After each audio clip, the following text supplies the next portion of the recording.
Hello, and thank you for joining me for today's episode of Big Ideas in Eating Disorders. In this series, we hear from people in the field of eating disorders who share with us their personal and professional journeys, experiences, and reflections, ideas in a way that never quite get represented in the standard academic conferences or publications. I'm Kathy Pike, clinical psychologist and professor at Columbia University, and I am your host for Big Ideas in Eating Disorders. And I am delighted to be joined today by Professor Glenn Waller. Glenn is clinical professor at the University of Sheffield in the UK. He is past president of the Academy for Eating Disorders and current president of the Eating Disorders Research Society.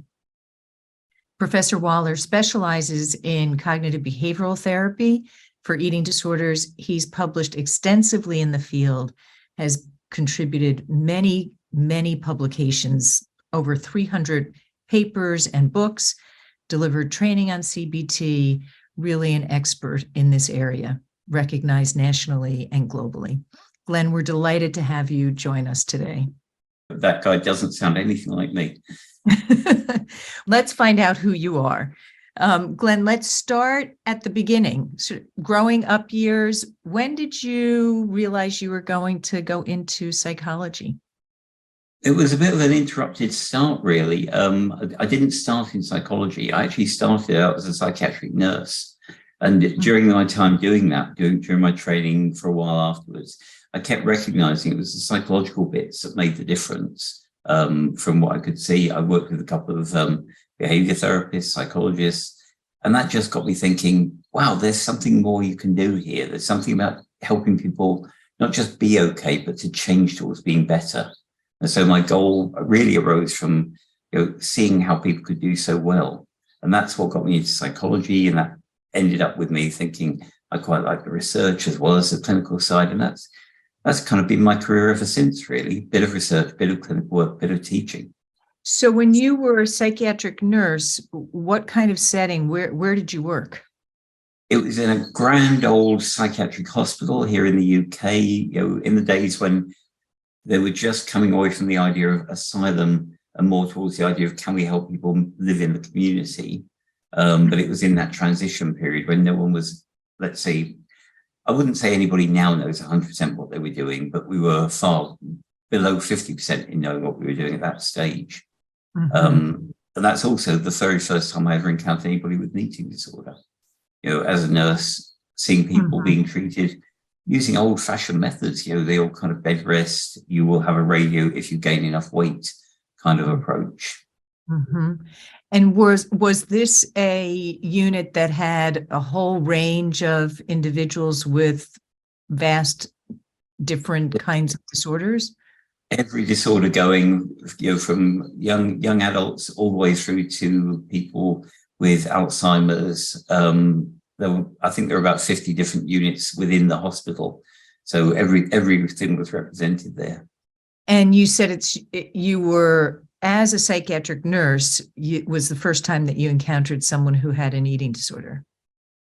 Yep, I can think of 3 cases I remember from when I was in that period of my career. And one of them was a male. The very first one was a male, just to really beat the stereotype over the head. And in all cases, it was just, what the heck is going on here? But I was like that about a lot of psychological problems. What the heck is going on here? I don't understand it well enough. So how does training work in the UK? You're already trained as a psychiatric nurse. You decide you want to pursue more training as a psychologist. What does that take, and what was your journey? You go away and you do 3 years as an undergraduate. You do, in my case, 3 years on an academic doctorate. You do a couple of years of clinical experience. You then do 2 or 3 years of clinical training, doctoral level training in clinical psychology. So it's about a 10-year program, all in all, to go from scratch. And during that time, were you specifically focused on eating disorders, or when did you get to eating disorders per se? This is going to sound like I'm being really disingenuous, but I had absolutely no interest in eating disorders when I started. And I actually got into eating disorders entirely by mistake. It was I was due to be doing a family therapy placement. The placement fell through because the supervisor was leaving. The only placement that was around was this unwanted one in working with eating disorders. So I took that and it kind of stuck. So sometimes life's biggest mistakes turn out to have a serendipity. That tell us what made it stick. I think my main interests were around developmental work. I wanted to work with families, children, that sort of thing. When I started working with eating disorders, it was kind of like, oh, this makes sense. I can understand all of this because it's got such a developmental ring to it. I can see how this person got here. I can see what's keeping them here. And that, I think, was probably the first time I ever realized developmental psychology doesn't stop at the age of 16 or 18. And it kind of just grabbed me there. The other thing about it was, and I'm pretty sure anyone who knows me will tell you this, I don't like not understanding something.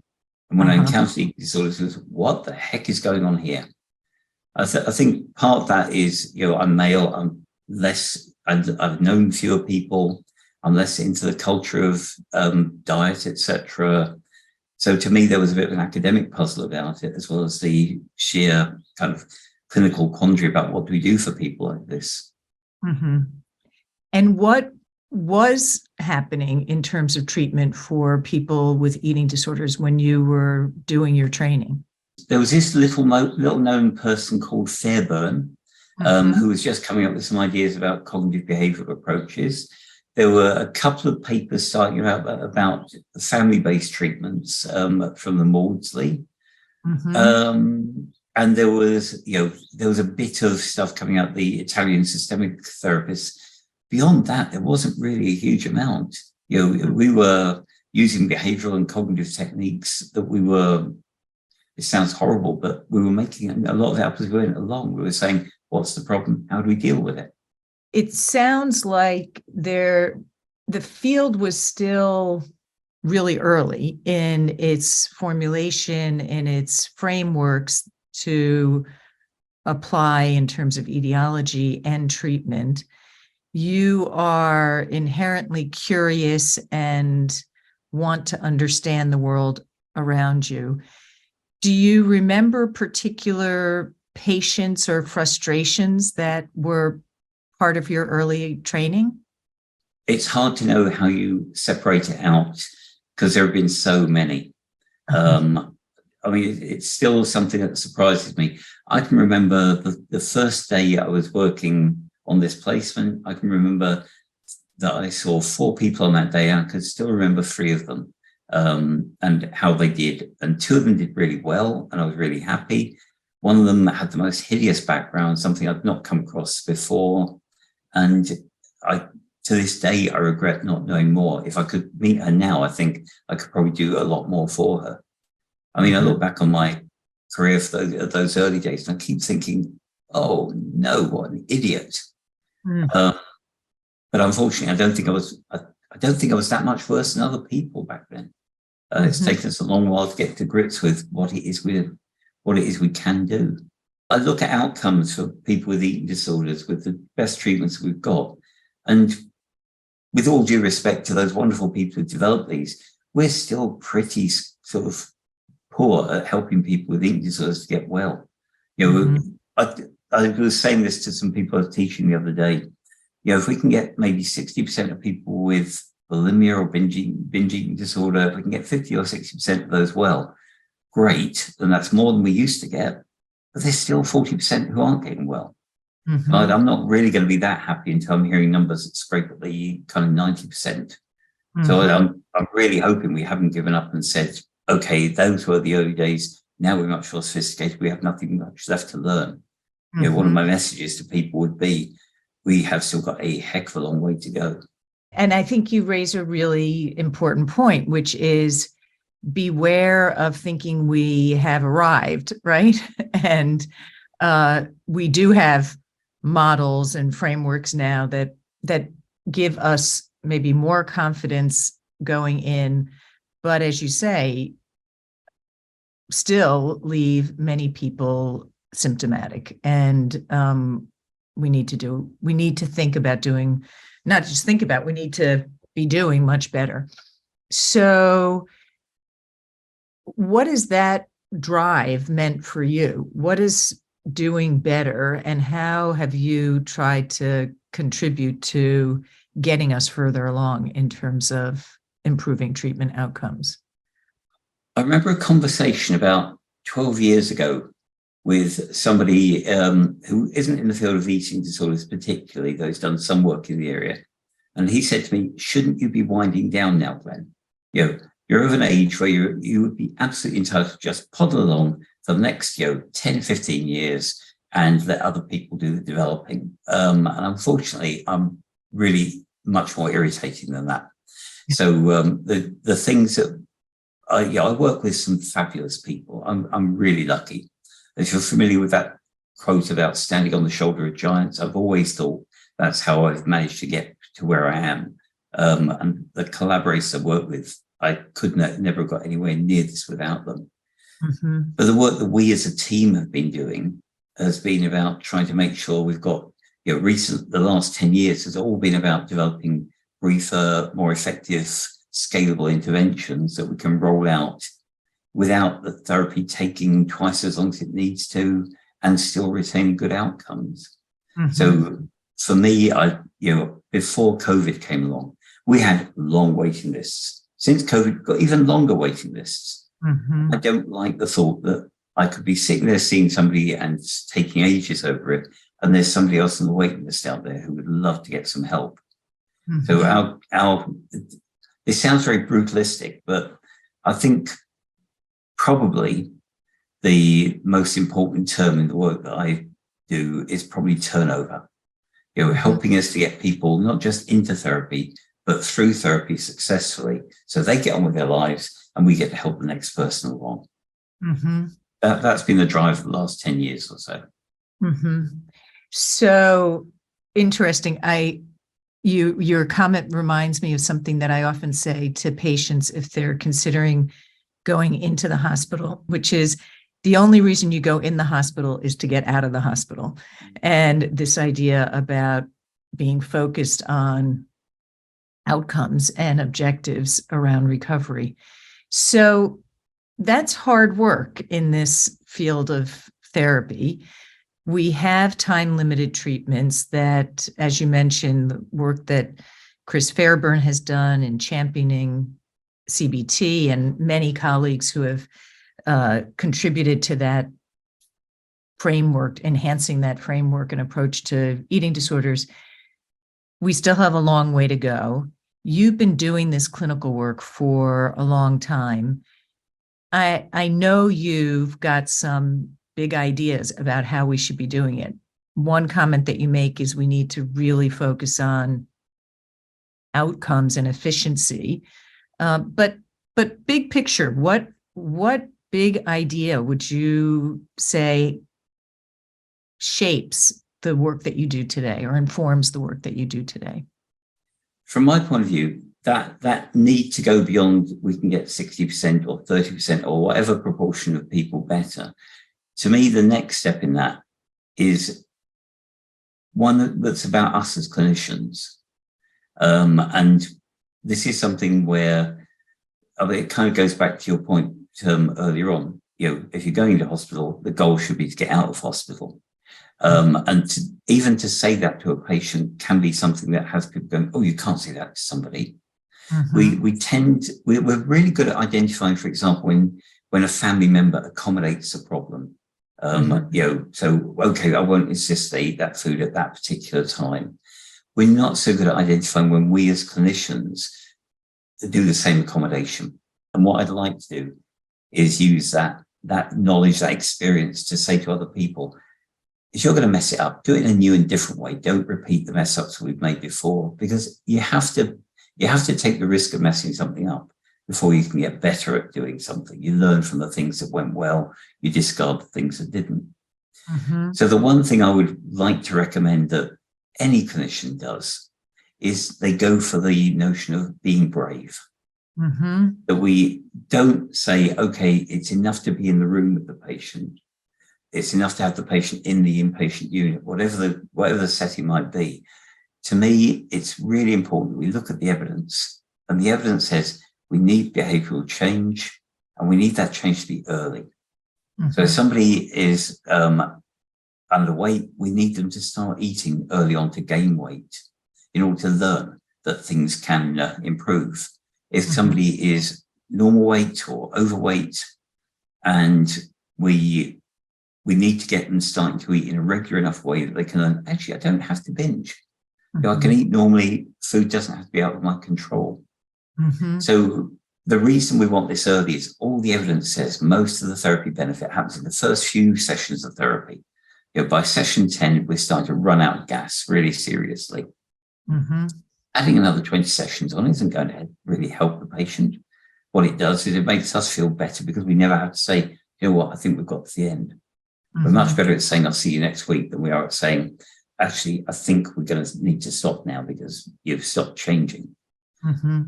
So, Glenn, you're talking about the really critical importance of behavior change. Tell me the ideas behind this and where you drew some inspiration for the focus around behavior change and the need for therapists to be brave and leaning into it. My primary point, and I think it should be everybody's, was a psychodynamic therapist called Paul Meehl. You haven't heard of him, you have got such a treat when you come to read some of his material. And one of the things he talked about, which relates to this notion of being brave, is that the understanding of why we as clinicians don't push people to change. He talked about what he called the spun glass theory of the mind. Spun glass theory of the mind has nothing to do with autistic problems. It's absolutely to do with clinicians' beliefs about what patients can and can't tolerate. The spun glass object, let me just demonstrate. Spun glass object is something like this little Christmas tree bauble. There. That is very delicate. I will put this away afterwards in a delicate little box once it's stopped being there for you to see. I'll put it away and it will survive till Christmas. And because I never put any pressure on it, it doesn't break. The way he described what we do in therapy sometimes is because we as the therapist don't want to be the person who upset the patient. We get them into the room. The patient will spend maybe 50 minutes with us, and we'll be as delicate as we can. We won't push the patient to make change, etc. And then at the end of the therapy session, we'll put the patient back out of the room, and they will get on with the other 167 hours of the week without any additional skills or benefits. In other words, we give them a nice, easy time, but we never help them to toughen up so they can face the world out there. And with all due respect to the many wonderful clinicians I know, it's the stuff that happens out there that really makes a difference. So I view my job as being coaching the patient, not being the therapist. I want them to be the therapist. So they can do therapy 168 hours a week, and they spend an hour of that with me saying, okay, how can we try toughening you up here? How can we try taking a risk and seeing, oh, my weight didn't shoot up? Or actually, I could look at my body and it wasn't terrible. So this idea, and I hear you as a therapist, the moments of worrying about, can I say this to my patient? Will she be able to hear me? Will she be able to tolerate it? Will I hurt her? So I hear what you're saying, and I think you've hit on something really important. I also wonder, as we understand more and more the reality of trauma and the experience of trauma being something that increases vulnerability around eating disorders, that challenging, testing, creating moments of increased stress and anxiety might be difficult for someone with a history of trauma. Tell me how you think about that. I'm going to take you right back to Paul Meehl. He was talking about this stuff in the 50s, the 60s, the 70s. So this is not new stuff. It makes me feel quite old even thinking about it. But he talked about what clinicians do and what he defined as a broken leg exception. In other words, we as clinicians make exceptions for particular patients, and we do it on grounds that actually don't have anything to do with the evidence. So when we talk about, we can't work with somebody who's got trauma. We can't work with somebody who's got autistic spectrum problems. We can't work with somebody who is male. We can't work with somebody whose skin is the wrong color. When we start making those exceptions, and I have seen all of those over the years, then we start saying, actually, almost nobody ever gets the full-on treatment, which is great for those few people who get the full-on treatment, but not so great for those people who could have benefited from it. The evidence around trauma is lots of people have had traumatic experiences. Most of the people that I work with have had traumatic experiences, whether it's a level of emotional invalidation, abuse, neglect, whatever it might be. And I would say our job is actually to help them change. So again, the toughening up process. So when we developed our brief therapy for non-underweight patients, we very deliberately said, these are the people who are going to be coming through our door. We have to devise a therapy that will work for them, not work for the ideal simple patient. I'd simply say to people who might be watching this, when did you last see a simple patient? Right. I honestly can't remember. That's So right. our therapies have to be designed around this person will need this. Our therapies need to flex to that person. Glenn, when you think about your comment that most patients we see are complicated. Most individuals come into therapy with multiple diagnoses, right? And so for those who have trauma, what data do we have about treating individuals who have history of trauma using the evidence-based treatments, and particularly CBT? I'm involved in a study at the moment that is comparing, or has been comparing, we now have the data, it has been comparing people with eating disorders, with trauma backgrounds, using CBT versus compassion-focused treatment. There were very small differences between the two. Both therapies did a really good job. So the adjustments that the compassion-focused therapy made didn't make that huge a difference. There were some differences. Absolutely want to acknowledge that. But actually the core of both therapies was they did really well. We've looked all our careers for things that are going to predict who will do poorly. You know, who's going to do poorly? What are the pre-therapy predictors? If you look at Tracy Wade's work on this, etc., it's fabulously null, because we are terrible at predicting who's going to do well and poorly out of therapy. Trauma doesn't make a big difference. Depression doesn't. Anxiety doesn't. The single biggest predictor of who's going to do well in therapy is how much change they make in the first 4 sessions, maybe 6. And so that applies across therapies as well. So while we have this dream that we know who's going to do well, who's going to do poorly, the evidence behind that is really poor. Don't get me wrong. I'm not for 1 minute saying CBT is perfect, give it to everybody. I don't think any therapy is perfect. And if you think I'm going to stick up and say CBT is wonderful, we should do only that, nonsense. You know, any effective therapy I'm all in favor of. And if it helps the patient to engage with a different therapy, as long as it's going to work, great. But helping people to engage with a therapy that is going to be very easy, but not going to be very effective, then I think those patients need honesty from us. We need to be able to say, this therapy's got a 60% chance of getting you well, but it's going to be difficult at first, or this therapy's got a 5% chance of getting you well, but it's going to be lovely. And those are very important statements to be able to say to people. I mean, one of the things that I've found with CBT is just being honest is such an important thing. I have this line that I talk about with most of my patients in the first session, which is, you know what, this is going to be tough. And there are going to be times when you hate my guts, because I'm going to be pushing you to change. But here's a secret for you. I don't mind if you hate my guts. I mind if you don't get well. So by all means, tell me when you hate my guts. That's fine. But let's get you to the point where you can do that from a position of being healthy. And that comes back so many times. I get people at the end of therapy saying, that was really important. I thought at the first you were joking, but no, you were right. I hated your guts sometimes. But that was actually part of the process I needed to get well. So you started out saying that you could distill down your big idea to this statement, be brave, to the therapist.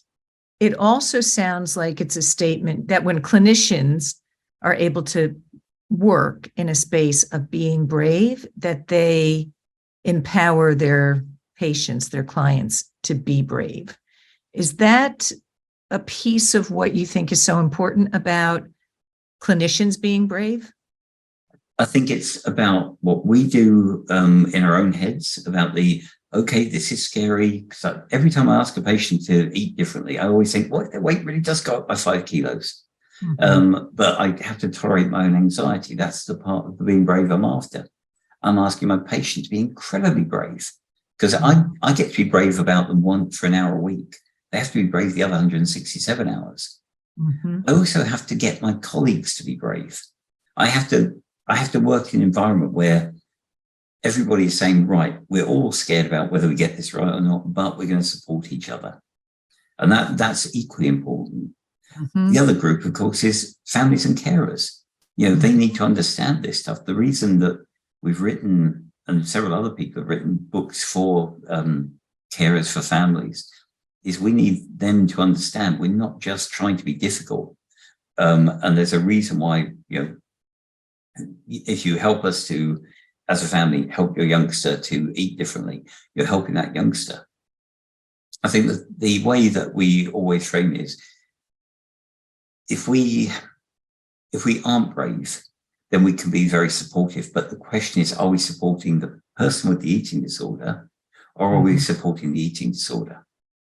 And I really worry that sometimes we end up supporting the eating disorder by being so accommodating. Well, you mentioned being supportive and compassionate.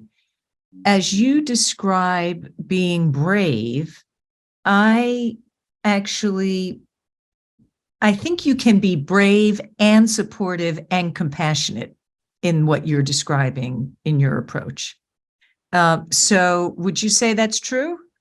I think you have to be. This goes back to an issue that Terry Wilson talks about.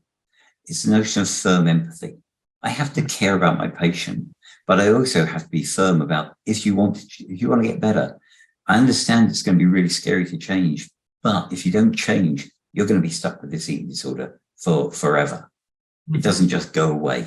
I know we all dream it will go away when we hit 30 or whatever, but it won't just go away because it's part of a trap. The way I describe it to patients and colleagues is, imagine you fall in a hole. You really want somebody who's saying, wow, I really feel for you down in that hole. That must be really difficult down there in that hole. How are you feeling? What got you to go into the hole? Or would you rather have someone say, let's get you out of the hole and then cover over the hole so you don't fall into it again? And most people would actually rather have the person who gets them out of the hole. Right. And the idea of firm empathy is one which I think is absolutely critical in understanding how the therapeutic alliance should be working as well. Because people so often go back on but I've got such a good relationship with my patient. And I think it's really important to understand what the therapeutic alliance is, and that it's not just a good relationship with my patient. Therapeutic alliance is not meant to be smooth. It's not meant to be easy. Go back to Bourdain. Look at what Bourdain was saying. It's not just, I have a good attachment to my patient has a good attachment to me. That's lovely. But when I hear a therapist say, I've got a good relationship with my patient, wonderful. That sounds like they're the kind of person you'd love to have a drink with, etc. That's not a good therapeutic relationship.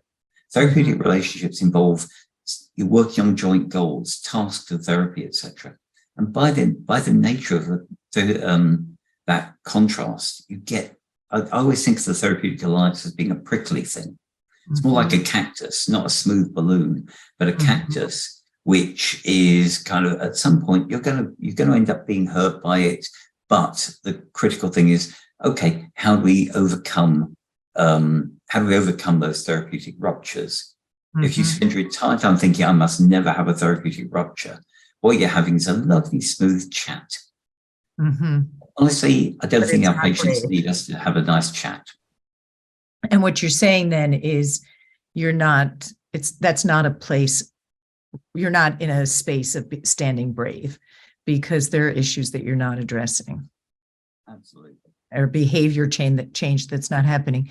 Your comment, Glenn, makes me think about headlines today in the newspapers. There's so much today around young people and elevated rates of anxiety and depression. But when you go in to the article and then you follow it to the original research, we're seeing that younger people are more willing to describe feelings of anxiety, feelings of sadness, experiences of stress.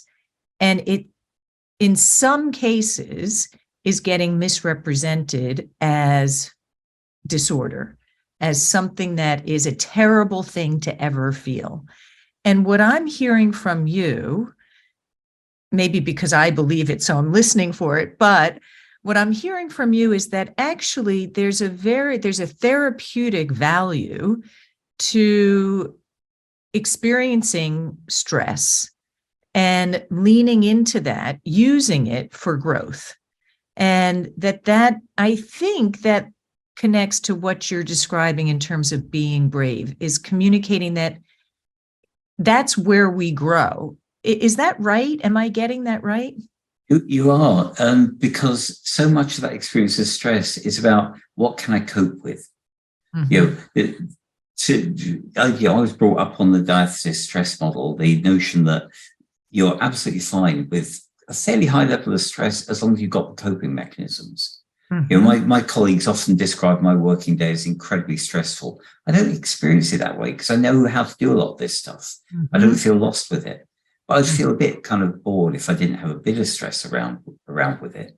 Mm-hmm. The key from what I can see is if we can help the person to work with the stress they're already experiencing and develop the coping mechanisms to deal with that, great. That's exactly what we're after. And if your coping mechanism is how do I express an emotion? Great, let's work on that. If it's how do I wear clothes that don't make me look like I'm dressed in a sack? Great, let's work on that. If it's about, can I eat a sandwich? Great, mm-hmm. Those are all things that will have different biological, emotional, behavioral, cognitive impacts. Mm-hmm. But the more we can teach people to cope, the less they need us. Mm-hmm. And that's really critical, because another part of the being brave is actually being brave enough to say, that's great, well done, off you go live your life.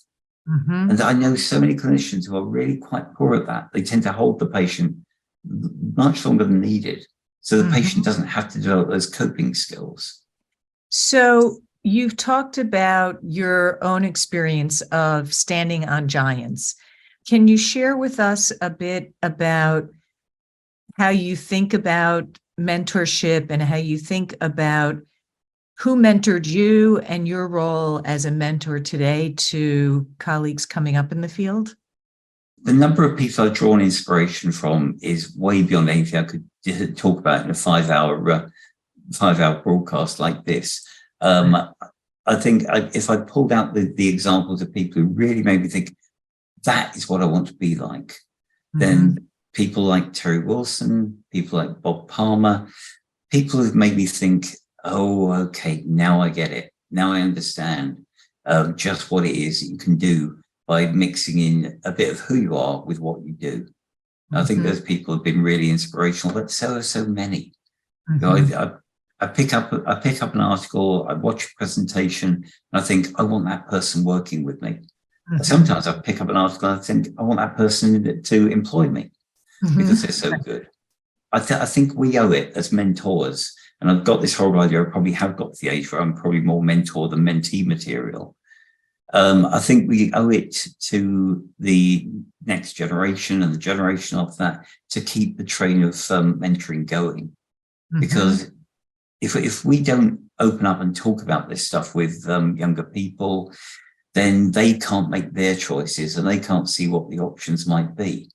So Glenn, what would be a message you have for mentees who you work with today? Oh, I mean, my favorite message is, over the next 10 years, get better than our generation, get better than me. Mm-hmm. Because I'm not dumb enough to actually think we're doing a magnificent job with eating disorders. I think we're part of the staircase. Mm-hmm. And you have to build that staircase. You have to go up on the previous stair. I'm quite happy being 2 or 3 stairs back. because it's the way that we get further up our understanding. We get better at doing what we're doing. So yeah, the main thing with mentees is don't try to copy what other people are doing. Try to synthesize it, make it better, and always measure it and prove that you got it better. Fantastic.